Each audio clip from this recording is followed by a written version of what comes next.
Bien, buenos días. Vamos a dar inicio al tema de razonamiento verbal.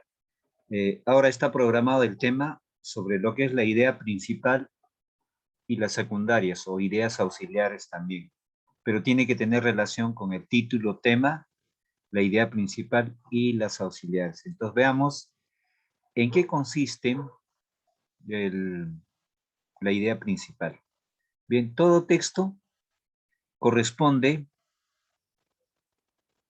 a lo que es el tema, el título, ¿no? El tema, el subtema y características.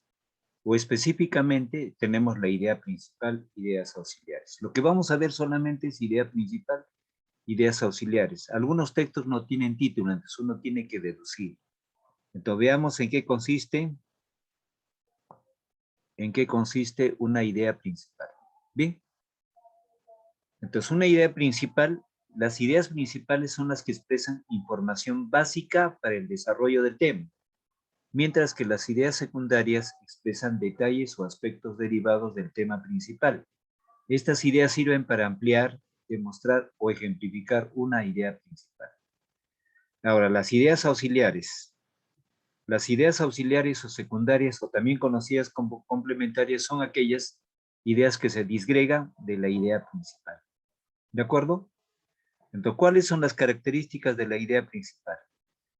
A ver, Padilla, ¿puede leer las características de la idea principal del texto resaltado?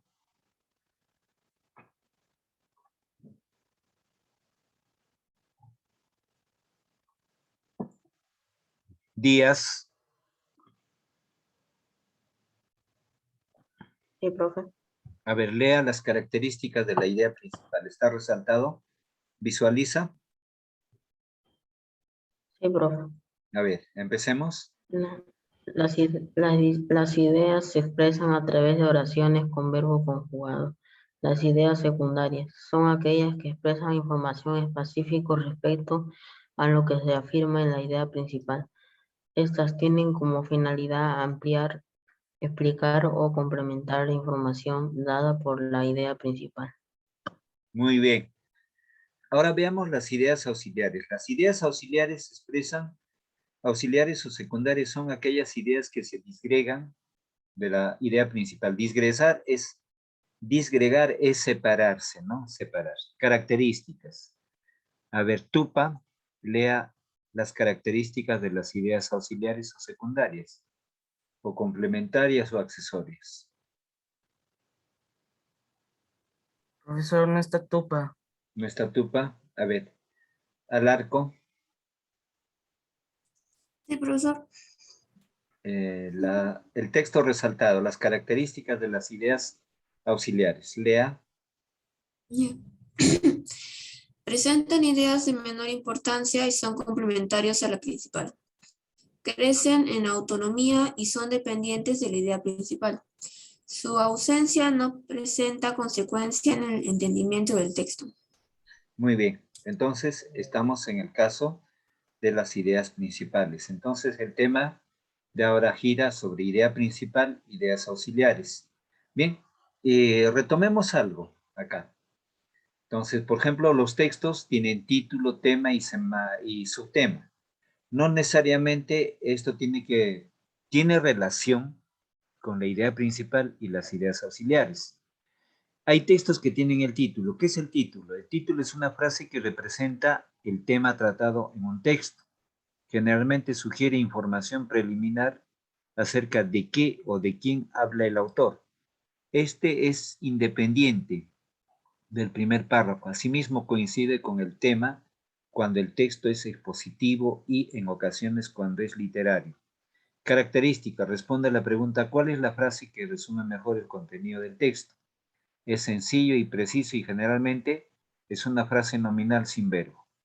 El tema es el asunto del que se trata, de qué se trata el texto y se expresa en un solo término, frase, como psicología social, el pensamiento mítico, la orfandad, el proceso de la comunicación, etc.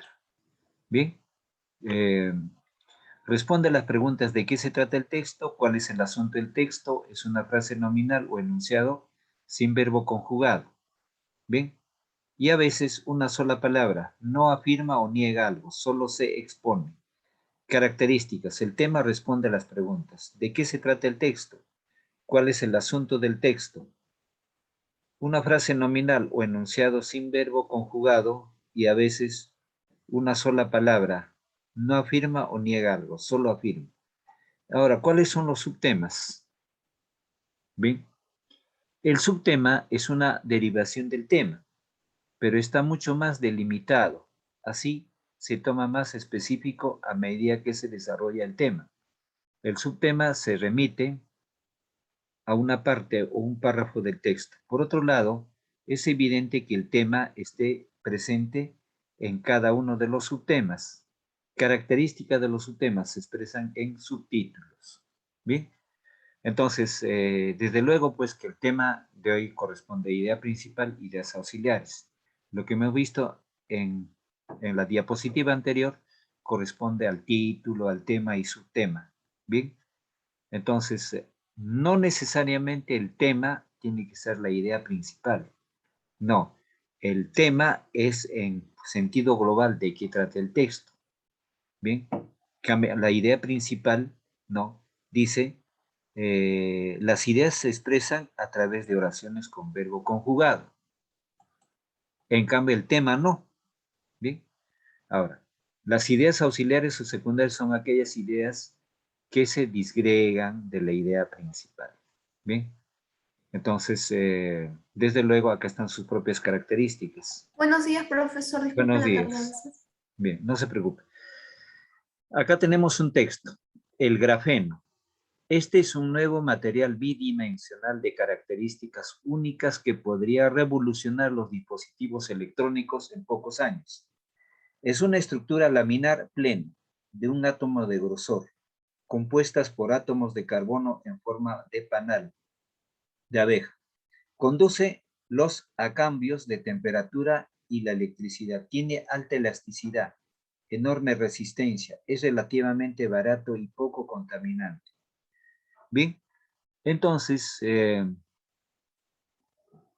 aunque algunos expertos aún se muestran cautos, otros apuntan a que el grafeno podría llegar a sustituir al silicio, con el que se fabrican los microchips. Propiedad electrónica del grafeno puede utilizarse para fabricar ordenadores mucho más rápidos que los actuales, ello mediante sustancias como el oro.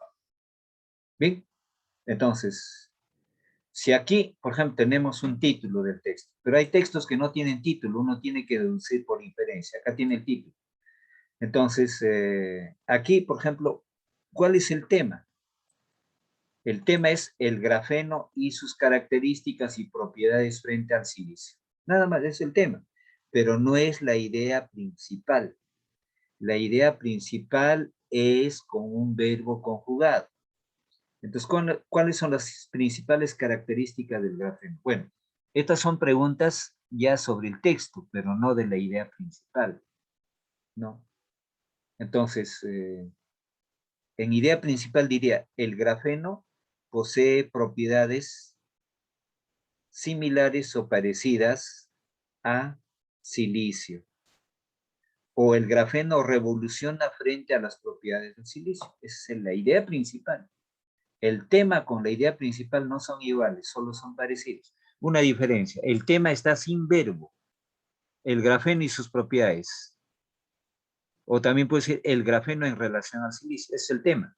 Pero la idea principal quiere decir, no, el grafeno posee propiedades superiores al silicio, punto. Esa es la idea principal. Bien, ¿a qué partes de la industria favorecería el empleo del grafeno?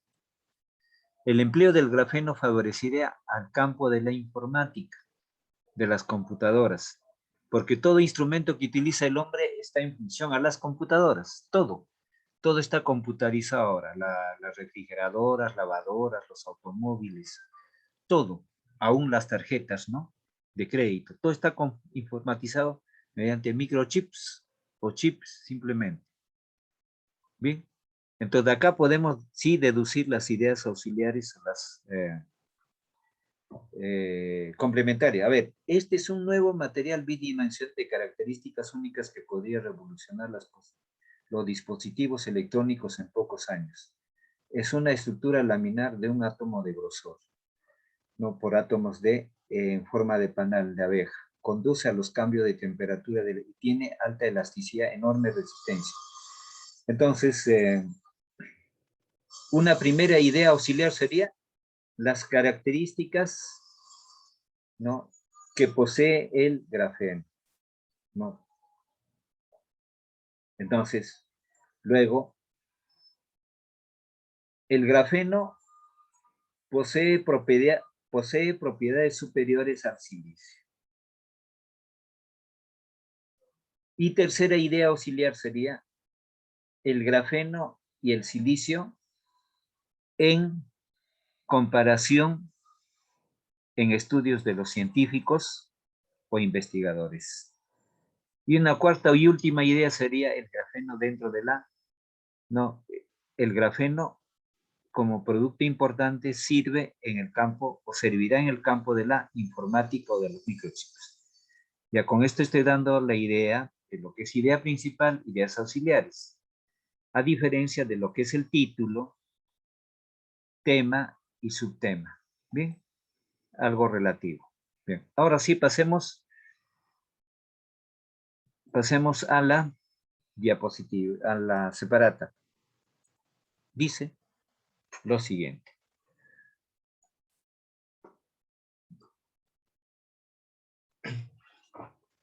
Tenemos ahí un juramento muy antiguo, la idea principal y la secundaria. ¿Visualizan el texto? Ya. A ver, Camila, va a leer el texto, un juramento muy antiguo, en voz alta. Ok, profesor. Hipócrates, médico de la Grecia antigua, fue famoso por el juramento que hacía pronunciar a sus discípulos cuando se disponían a ejercer el noble oficio de la medicina. La declaración contiene los principios de la ética médica y es conocida como juramento hipocrático, donde la responsabilidad es un valor fundamental. Por ejemplo, dice: al enfermo del daño y a la justicia lo preservaré. No daré a nadie, aunque me lo pida, ningún fármaco letal. Lo que en el tratamiento oyere acerca de la vida de los hombres, lo callaré teniéndolo por secreto.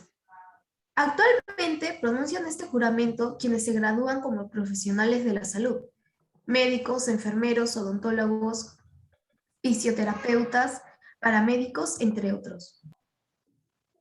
Muy bien, gracias. Entonces, aquí tenemos un texto. Entonces, para ampliar el tema, ¿no? Hipócrates es el padre de la medicina. Entonces, el símbolo que utilizan los médicos, ustedes han sido observadores, yo sé que son observadores inteligentes. En su símbolo, los médicos utilizan una serpiente, una cruz en una serpiente. ¿Qué significa eso? ¿Qué tiene que ver la culebra, la serpiente con Hipócrates, o qué tiene que ver la medicina con la serpiente? Entonces, esas respuestas uno lo saca por inferencia. La inferencia es una deducción lógica. Y no necesariamente tenemos que ir a un profesor, a un libro para deducir, para sacar la inferencia. ¿Bien? Entonces, pero prosigamos y después les digo la respuesta. ¿Bien? Entonces, algunas instituciones o algunas ramas de medicina o ramas de la ciencia siempre tienen un símbolo. Por ejemplo, los abogados tienen una estrellita de 7 puntas. Eso tiene un significado. Se relaciona con Italia y con el Senado romano, ¿no? 7 ángulos o 7 ángulos o triángulos hay en la estrella, ¿no? Entonces, ¿qué otra profesión tiene? A ver, símbolos. A ver, vamos a ver. Las instituciones también tienen su símbolo. Entonces, muchas instituciones están simbolizadas. Es como, por ejemplo, vemos en el escudo peruano, ¿no? En el escudo, la cornucopia, la vicuña y el árbol de la quina. Simboliza algo, ¿no? Eso ya saben por sociales. Entonces, dice, médico de la antigua Grecia, fue famoso por el juramento que hacía pronunciar a sus discípulos cuando se disponían a ejercer el noble oficio de la medicina.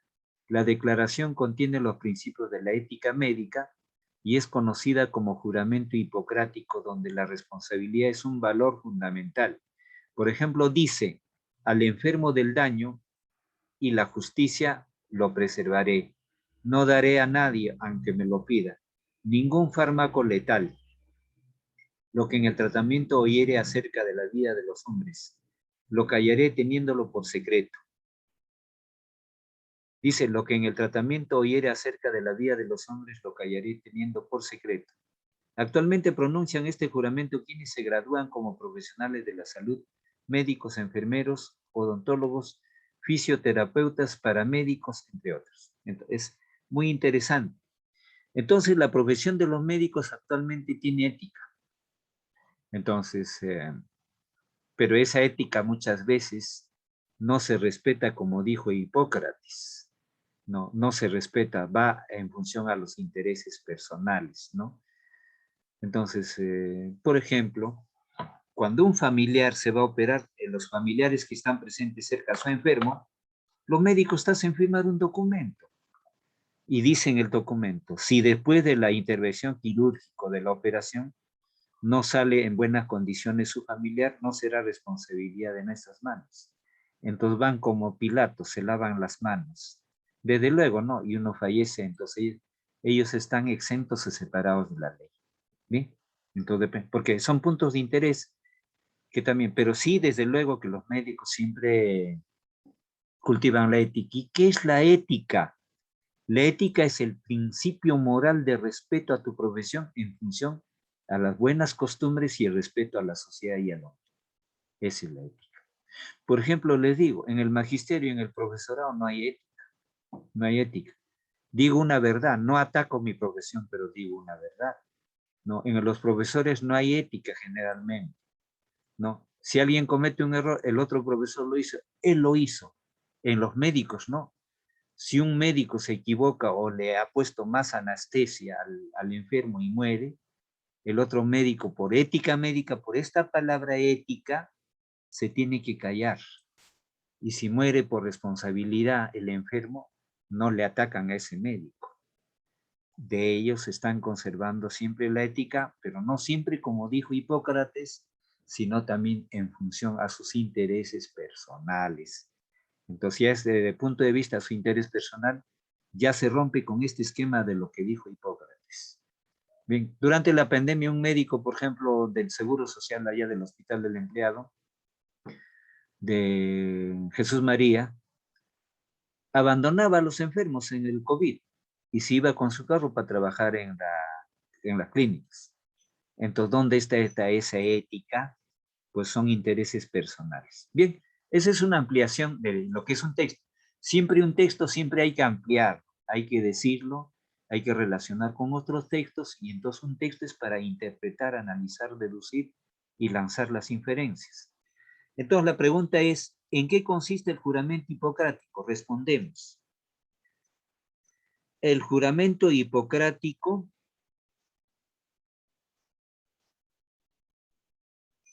consiste en los principios de la ética médica. Consiste en los principios de la ética médica. Repito, el juramento hipocrático consiste en los principios de la ética médica. Entonces, para ampliar en el significado, la ética significa el respeto a mi profesión, el respeto a mi trabajo, ¿no? Y también el respeto a la sociedad. ¿Bien? Pasemos a la pregunta 2. ¿Cuál es la idea principal del texto?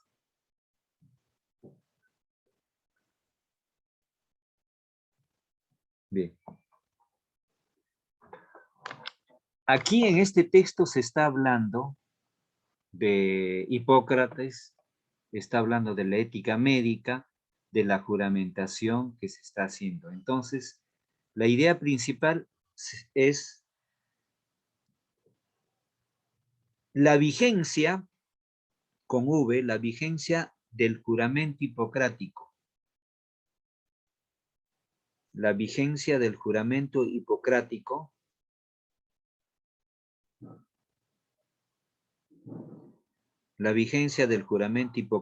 que posee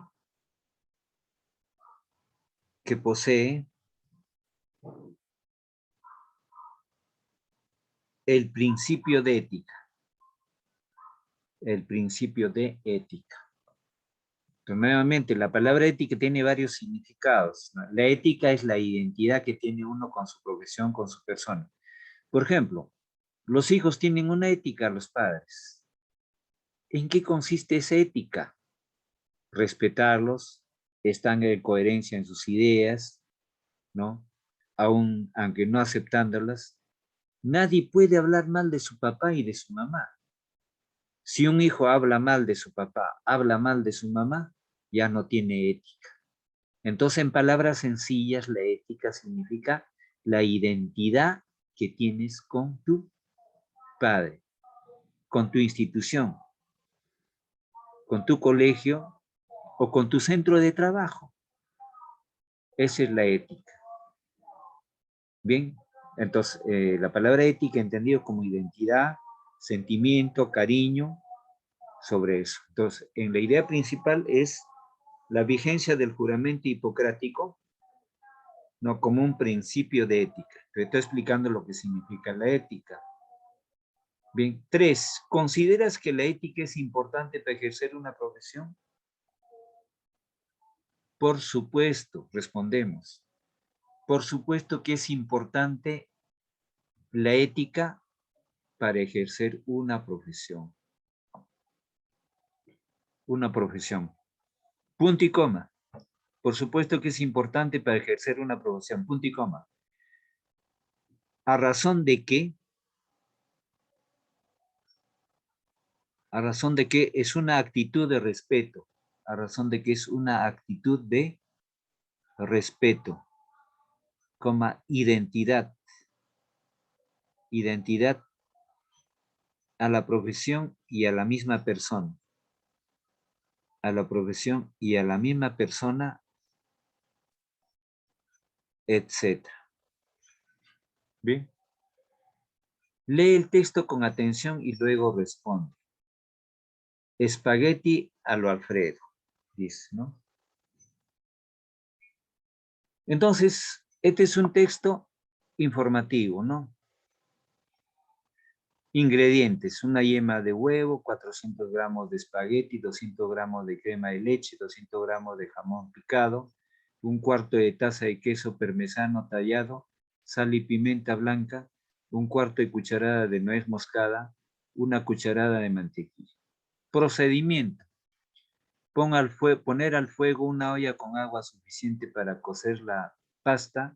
Cuando el agua hierva, echar el espagueti y esperar de 8 a 10 minutos, derretir la mantequilla en un sartén, incorporar la crema de leche y devolver 5 minutos hasta lograr una consistencia pastosa. Luego bajar el fuego e incorporar la yema de huevo con el jamón, mezclarlo despacio por unos minutos y agregar sal al gusto. Cuando la pasta esté lista, escurrirla en un colador. Al servir, agregar queso parmesano rallado, una pizca de nuez moscada y pimienta al gusto. Entonces la pregunta: ¿cuáles son los ingredientes que necesitan con mayor proporción? Bien, respondemos. Espagueti, coma, la crema de leche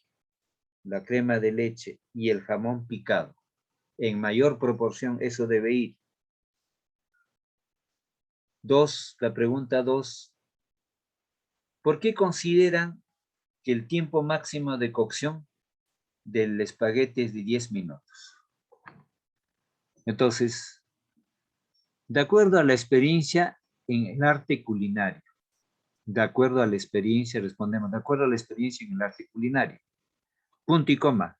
Pero, coma, obedece a una determinada circunstancia de espacio o lugar, a una determinada, a un determinado contexto de espacio o lugar según el clima. Ya, aquí me detengo y explico. Por ejemplo, en Huancavelica, que hace frío, en el Cusco, en Puno, para cocer un huevo o cocinar un huevo necesitas 10 minutos de hervor. 10 minutos a un poquito más. Pero si es menos de eso, el huevo no está cocinado. Acá en Lima, en verano, necesitamos 6, 5 a máximo 7 minutos. Miren la diferencia de Cusco, Huancavelica y Puno. Dependiendo del lugar. Dependiendo del lugar es la cocción y el tiempo de fuego. Entonces, mucho implica el escenario del clima y el lugar. El lugar también. Por ejemplo, el lugar, en cuanto al lugar, tiene mucho que verse, ¿no? Mucho que ver, ¿no? Entonces, eso es importante. Entonces, de acuerdo a la experiencia que tiene. ¿Bien? Pregunta 3. ¿Para cuántas personas puede alcanzar esta receta? ¿Crees necesario consignar este dato?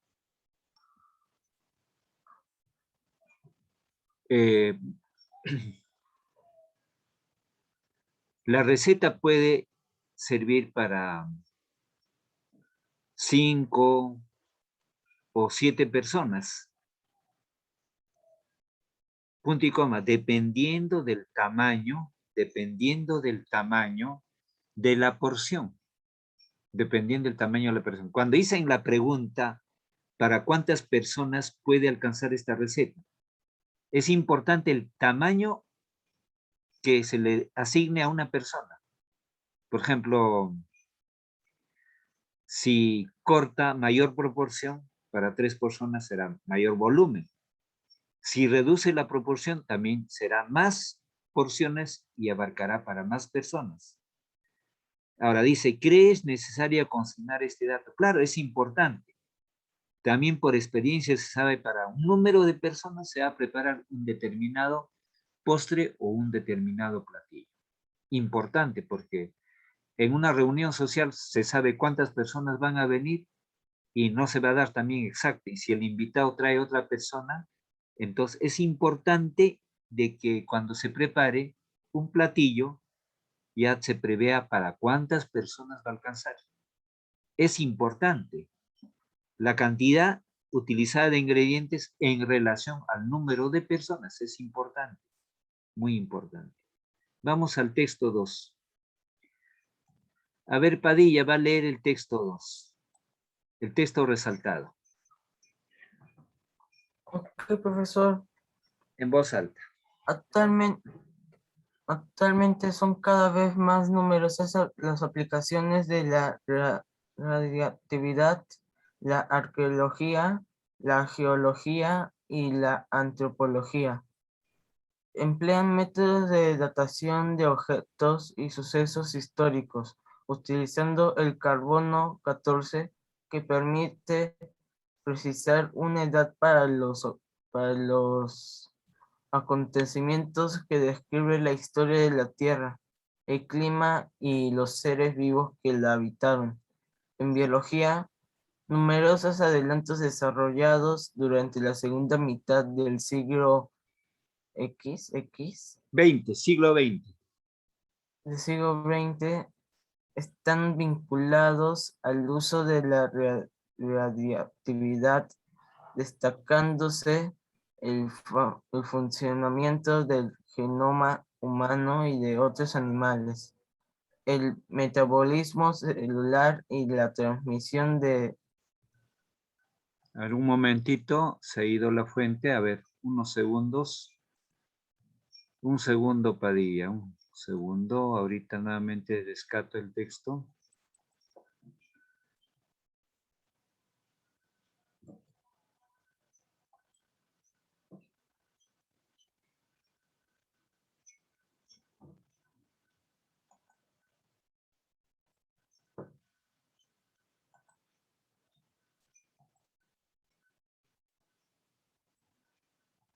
Ya, ahí tenemos el texto. Nuevamente.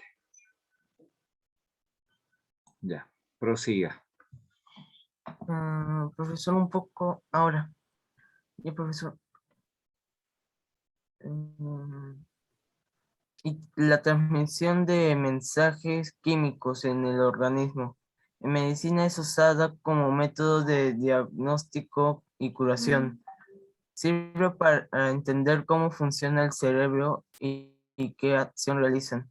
Los medicamentos, las radiaciones pueden destruir las células tumorales en caso se haya producido cáncer metastásico. En conclusión, los tratamientos con radiactividad curan a miles de personas cada año. Muy bien, gracias. Aplicación de la radioactividad. Entonces, la radioactividad se está utilizando especialmente para la cura de muchos males. Entonces, cuando hay células cancerígenas, entonces mediante la bomba de cobalto y otros, van reduciéndose eso, ¿no? Pero es importante, la radioactividad más que todo proviene del campo del uso del uranio, del plutonio, ¿no? Entonces, estos elementos no solo sirven para utilizar para fabricar bombas atómicas, sino también se utiliza en el campo de la medicina para poder evitar el crecimiento de una célula cancerosa en el cuerpo que puede generar la muerte.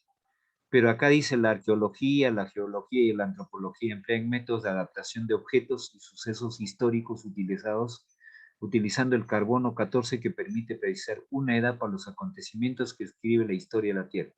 Mediante el análisis del carbono 14 podemos enterarnos qué edad tiene una piedra, es un instrumento usado por una persona en las tumbas, ¿no? Un instrumento, entonces el carbono 14 mide el tiempo, entonces uno deduce.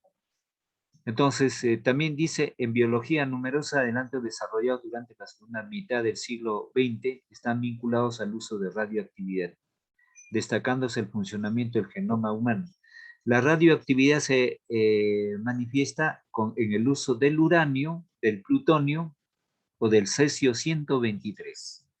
Estos elementos son altamente que poseen una energía, entonces por eso también son insumos básicos para crear o fabricar las bombas atómicas, pero también están orientadas a la salud para eliminar ciertos tumores o células en el contexto de la producción celular del hombre.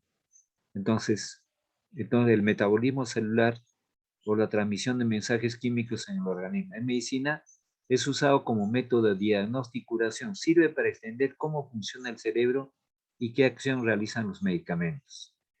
Las radiaciones pueden destruir las células tumorales en caso de haya producido cáncer metastásico. En conclusión, los tratamientos con radioactividad curan a miles de personas cada año. Bien, entonces vamos acá. ¿Cómo se utiliza la radioactividad en medicina? Respondemos, la radioactividad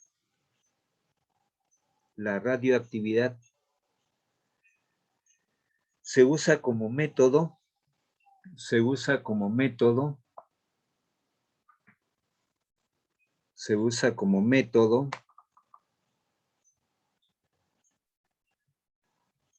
de diagnóstico y de curación. Se utiliza como método de diagnóstico y de curación.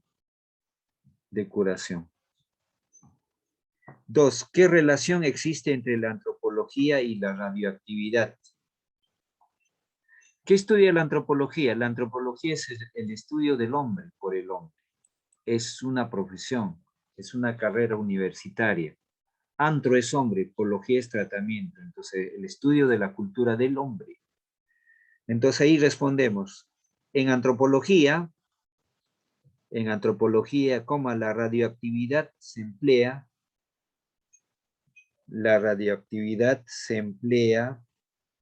para la datación,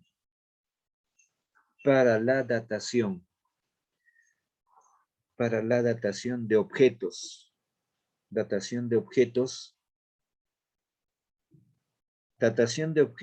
y sucesos históricos.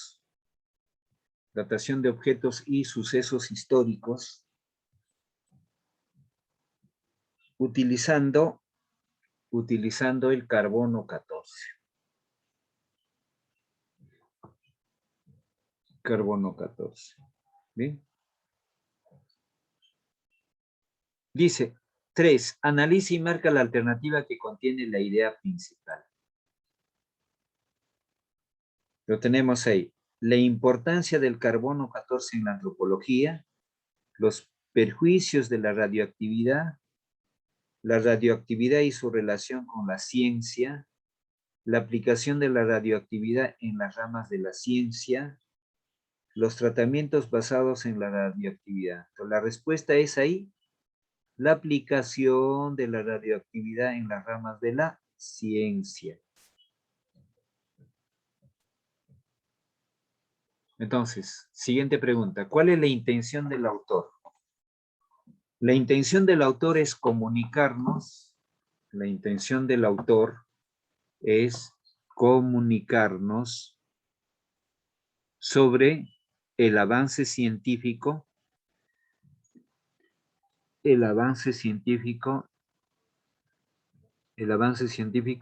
identificado en el carbono 14. Identificado en el carbono 14. Bien. 5. ¿Por qué se piensa comúnmente? Bien. Hasta aquí voy a cerrar la sala, porque tenemos hora de asesoramiento también.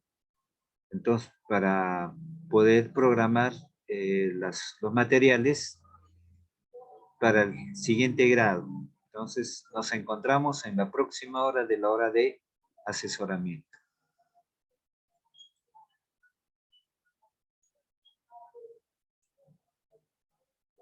Adiós, profesor. Hasta luego. Hasta luego, profesor. Hasta luego.